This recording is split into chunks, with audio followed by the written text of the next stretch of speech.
అయినటువంటి చంద్రబాబు నాయుడు గారి ప్రభుత్వం ఇంకో పక్క. ఇప్పుడు చంద్రబాబు నాయుడు గారి ప్రభుత్వం, కూటమి ప్రభుత్వం ఏమి చేయబోతుంది ఆంధ్రప్రదేశ్ రాష్ట్రంలో? ఈ కూటమి ప్రభుత్వం ఏ నిర్ణయాలు తీసుకోబోతుంది ఆంధ్రప్రదేశ్ రాష్ట్రంలో? ఈ కూటమి ప్రభుత్వం తెలంగాణ ప్రభుత్వం తీసుకున్నటువంటి నిర్ణయాలను ఏమైనా ఇన్స్పిరేషన్ గా తీసుకుని భవిష్యత్తులో 2-3 వారాల్లోనో 1 నెల రోజుల్లో ఏం చేయబోతుంది అనే దాని మీద ఆంధ్రప్రదేశ్ రాష్ట్ర ప్రజలందరూ కూడా చాలా ఉత్కంఠగా ఎదురు చూస్తున్నారు, ఇంక్లూడింగ్ మీ. అయితే మొదటగా నేను చెప్పేటువంటి అంశం, ఆంధ్రప్రదేశ్ రాష్ట్ర ముఖ్యమంత్రి గారి ఇంటి నుంచే బయలుదేరదాం అక్రమ కట్టడాల కూల్చివేత. ఎందుకంటే ఆంధ్రప్రదేశ్ రాష్ట్ర ముఖ్యమంత్రి ఉంటున్న అధికారిక నివాసమే అక్రమ కట్టడం.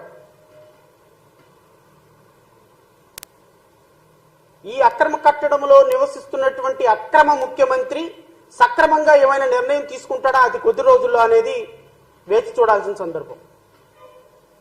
నేను గౌరవ ముఖ్యమంత్రి గారిని, గౌరవ ఉప ముఖ్యమంత్రి గారిని, ఎందుకు ఉప ముఖ్యమంత్రి గారిని ఇక్కడికి తీసుకురావాల్సి వస్తుంది అంటే, గౌరవ ఉప ముఖ్యమంత్రి శ్రీ పవన్ కళ్యాణ్ గారు కూడా ఇప్పుడు ఎన్విరాన్మెంటల్ పంచాయతీరాజ్ మినిస్టర్ కాబట్టి ఎకో సిస్టమ్ ని పరిరక్షించాల్సినటువంటి బాధ్యత పవన్ కళ్యాణ్కి ఉంది కాబట్టి, ఈవెన్ చంద్రబాబు నాయుడు అక్రమ నివాసంలో ఉంటున్న చంద్రబాబు నాయుడిని కూడా తొలగించేసేసి పక్కన పెట్టేసేసి చంద్రబాబు నాయుడు మీద కూడా, ఆయన ఇంటి మీద కూడా కోల్చగొట్టగలిగినటువంటి నిర్ణయం తీసుకోగలిగిన అధికారం ఉన్నటువంటి మంత్రి కాబట్టి నేను పవన్ కళ్యాణ్ అడగాల్సి వస్తుంది.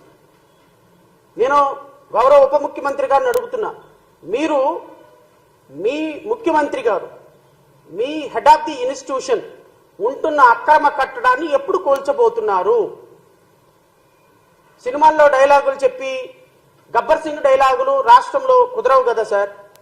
ఎందుకంటే ఇది ఒక పరిపాలన. మీకంటే అక్కడ ఒక డైరెక్టర్ ఉంటాడు, ఒక సినిమా ఆర్టిస్ట్ ఉంటాడు, డైలాగులు చెప్పేవాళ్ళు ఉంటారు, కో డైరెక్టర్లు ఉంటారు. సార్ ఈ డైలాగును 1కి 10 సార్లు చెప్పేసేయండి సార్, 1కి 10 సార్లు చెప్పేస్తే ఈ డైలాగు ఇది కట్ అంటే షార్ట్ అంటే ఓకే అంటే అయిపోతుంది సార్, ప్యాకప్ అయిపోవచ్చు సార్ అంటే. కానీ ఇది కాదు కదా.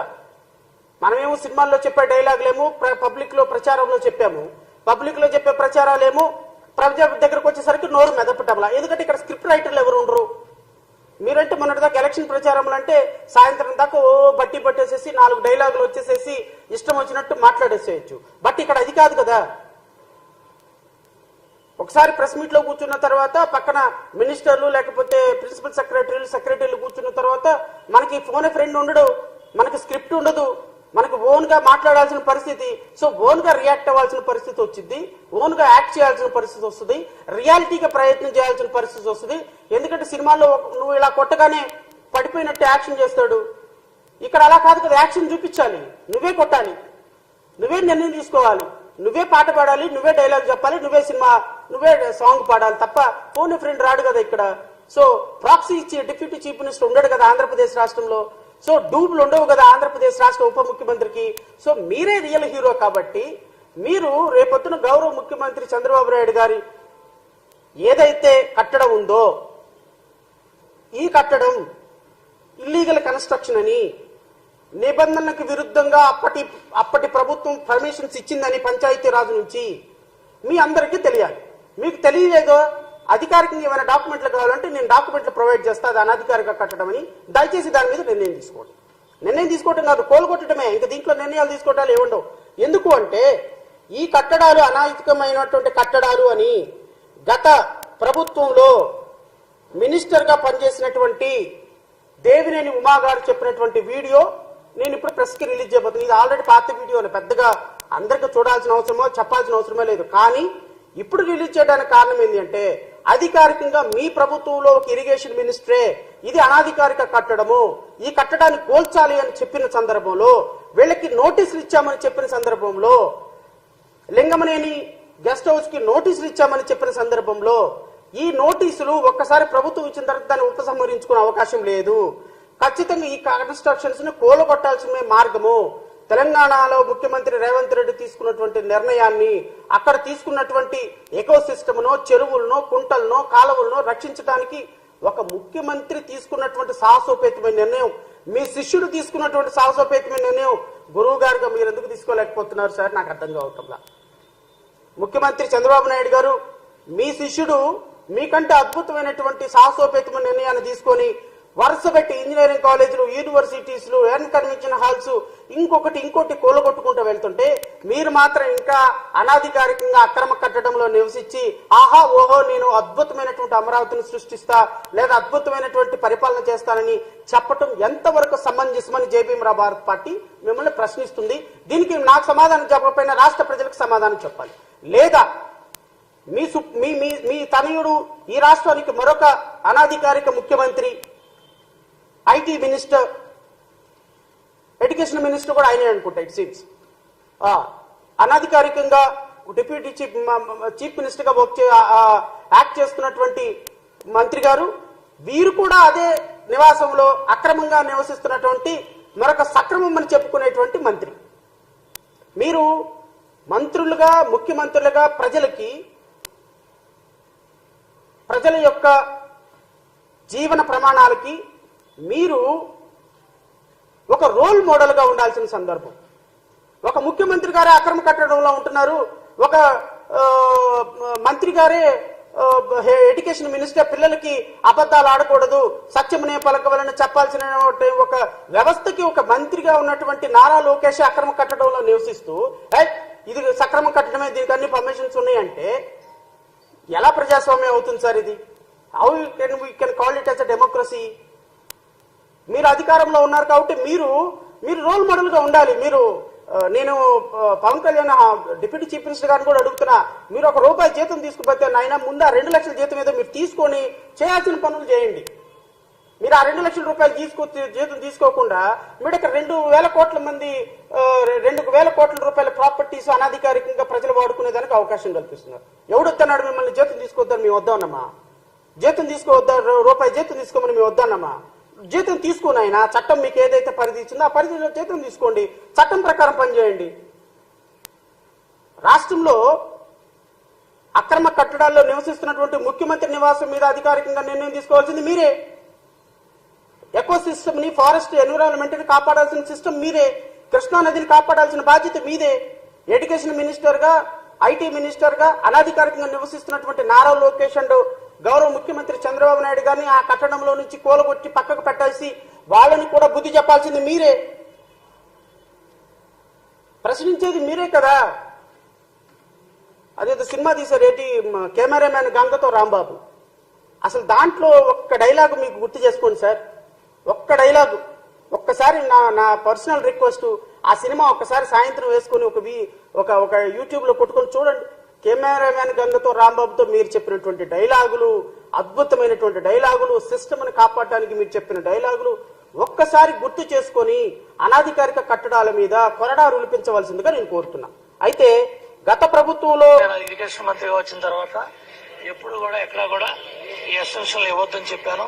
ఇవి ప్రజల ఆస్తులు కాపాడుకోవాలని చెప్పాను. కాబట్టి లోపల ఎక్కడ కూడా ఇవ్వట్లేదు. బయట ఆ పక్క ఈ పక్క ఎక్కడ ఆక్రమణలు కరిగినాయి. ఈ పక్క చూస్తే అపార్ట్మెంట్లు కట్టారు, ఈ పక్క చూస్తే చాలా కార్యక్రమాలు చేశారు. ఇది ఒక ప్రభుత్వం. మిగతా అన్ని కూడా ప్రజల సొంత ఆస్తులుగా మరి అన్ని కార్యక్రమాలు నడిపారు.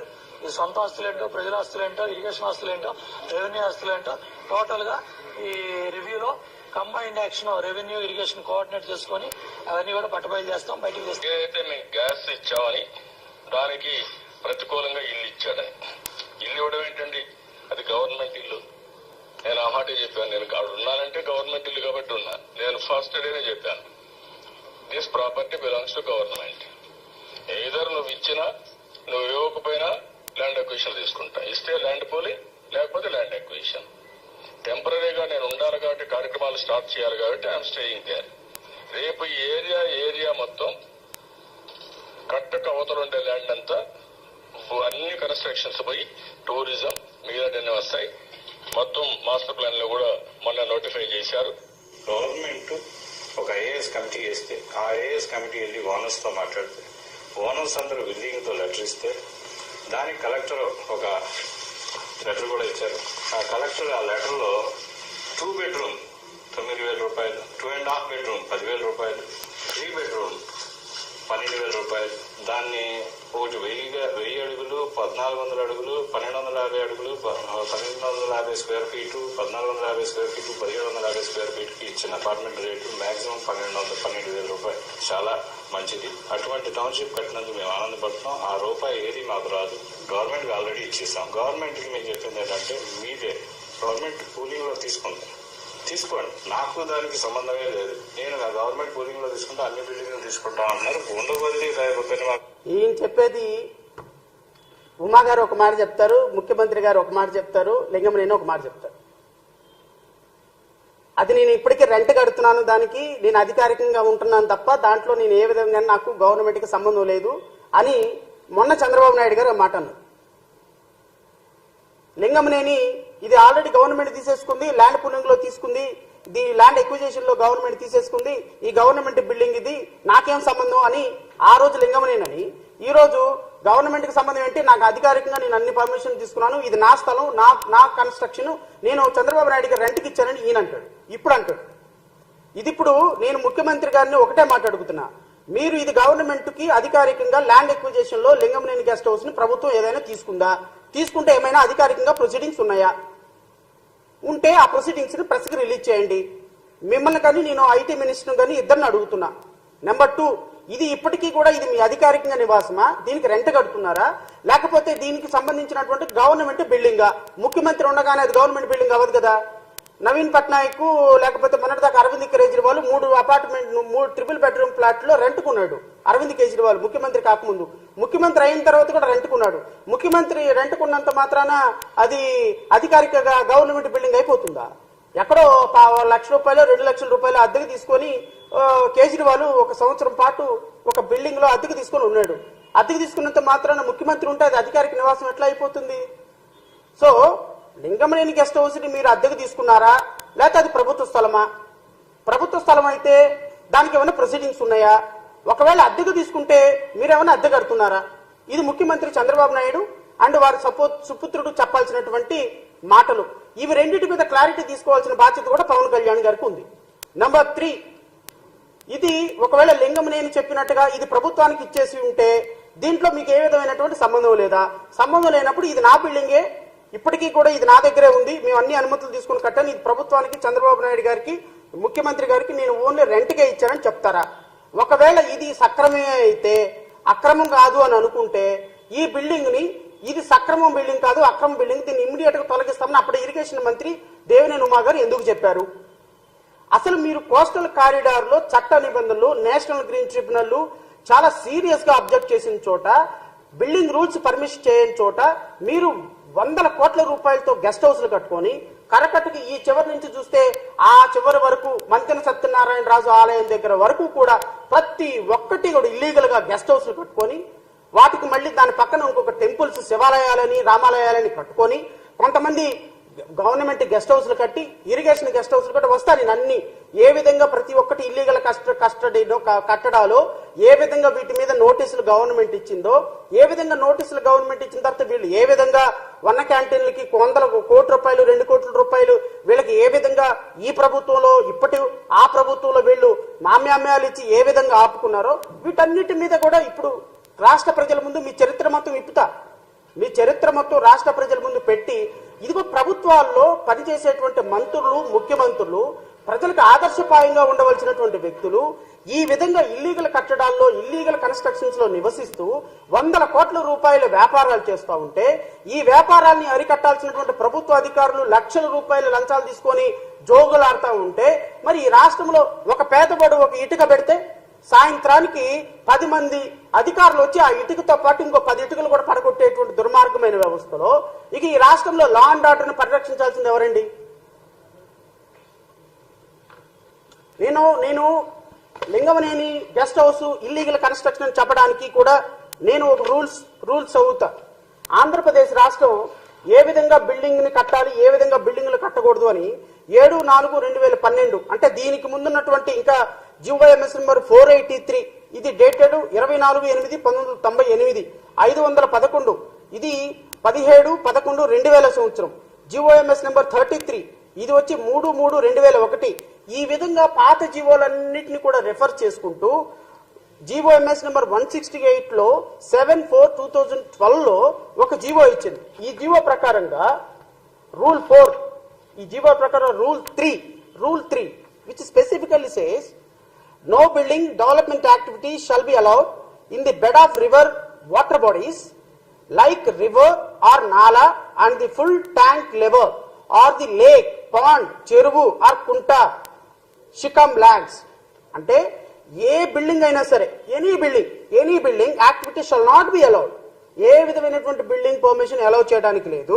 ఎక్కడెక్కడ అలౌ చేయడానికి లేదు? In the bed of water bodies like river or నాలా and in the full tank level or any lake, pond, చెరువు ఆర్ కుంట. ఇప్పుడు ఇదే పరిస్థితి. ఎన్ కన్వెన్షన్ హాల్లో నాగార్జున చెరువు అనేటువంటి క్లాసిఫై చేసినటువంటి ల్యాండ్ లో ఎన్ కన్వెన్షన్ హాల్లో పర్మిషన్ తీసుకొని కట్టాడు. ఈ హ్యాస్ పర్మిషన్, వ్యాలిడ్ పర్మిషన్. ఎక్కడుంది పర్మిషను? ఎక్కడిచ్చారు పర్మిషన్ అధికారులు? చెరువు అనేటువంటి ఒక క్లాసిఫైడ్ చేయబడినటువంటి ల్యాండ్ లో పర్మిషన్ ఇచ్చారు.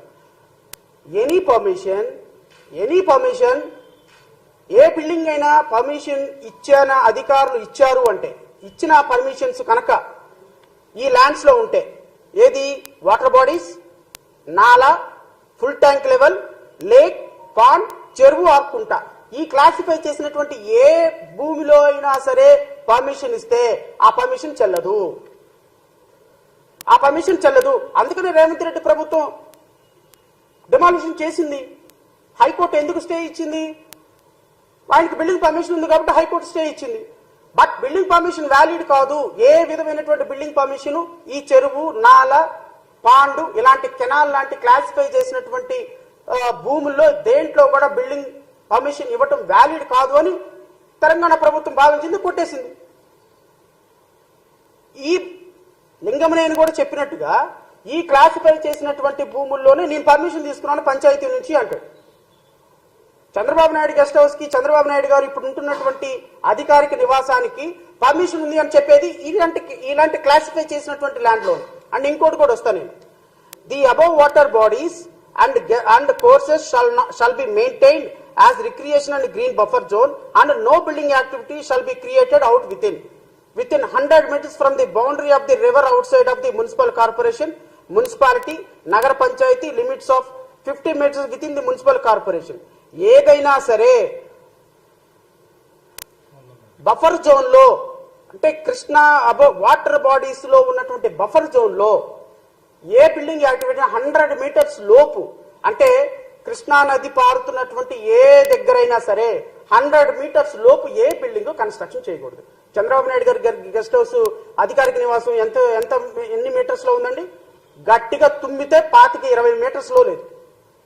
మీరు చూసుకోండి. మంచెన సత్యనారాయణ ఆలయం దగ్గర నుంచి నేను అది కూడా చూపిస్తాను మీకు. ఇదిగో మంచెన సత్యనారాయణ రాజు ప్రకృతి ఆశ్రమం ఇల్లీగల్ కన్స్ట్రక్షన్, దాన్ని ఎందుకు డిమాలిష్ చేయకూడదని సిఆర్డిఏ అధికారులు ఇచ్చినటువంటి నోటీసులు ఇవన్నీ కూడా చూడండి. సిఆర్డిఏ అధికారులు ఇచ్చినటువంటి నోటీసులు ఇవన్నీ కూడా మంతెన సత్యనారాయణ ఆలయాన్ని, మంతెన సత్యనారాయణ రాజు ప్రకృతి ఆశ్రమాన్ని ఎందుకు కూలగొట్టకూడదు? మీరు షెడ్యూల్ కట్టి ఇక్కడ పర్మిషన్స్ లేకుండా, అనుమతి లేకుండా బఫర్ జోన్ లో 30-40 మీటర్స్ లోపు, కృష్ణా నదికి 30-40 మీటర్స్ లోపు ఎకో సిస్టమ్ ని పరిరక్షించకుండా బిల్డింగ్ పర్మిషన్ తీసుకున్న దానికి కాంట్రారీగా కట్టినందుకు మిమ్మల్ని ఎందుకు డిమాలిష్ చేయకూడదని ఇచ్చినటువంటి నోటీసులు సిఆర్డిఏ అధికారులు 2019లో సిరీస్ ఆఫ్ నోటీసులు సిఆర్డిఏ చట్టాలను వినియోగించుకొని ఆ జడ్జిమెంట్ సిఆర్డిఏ చట్టాలకు అనుగుణంగా నోటీసులు ఇచ్చారు. ఈ నోటీసుల్లో ఎంత స్పష్టంగా వాళ్ళు మెన్షన్ చేశారు అంటే, ఈ విధంగా 30-40 మీటర్స్ లోపు అనుగుణంగా బఫర్ జోన్ కి, అంటే contrary to the building rules, contrary to the National Green Tribunal, contrary to the GOMS number 168 కు అనుగుణంగా మీరు కట్టినటువంటి ఏ బిల్డింగ్ కూడా ఇది ఎకో సిస్టమ్ ని పరిరక్షించడం లేదు కాబట్టి ఖచ్చితంగా వీటిని పడగొట్టాలి అని అనుకున్నప్పుడు దీన్ని మీరు లీగల్ గా అధికారుల్ని మేనేజ్ చేసి లీగల్ గా ఏ కోర్టు ఆర్డర్ స్టే లేకపోయినప్పటికీ కూడా ఏ విధంగా ఇప్పటి వరకు వాటిని కొనసాగిస్తున్నారు? నెంబర్ 1. దీనికి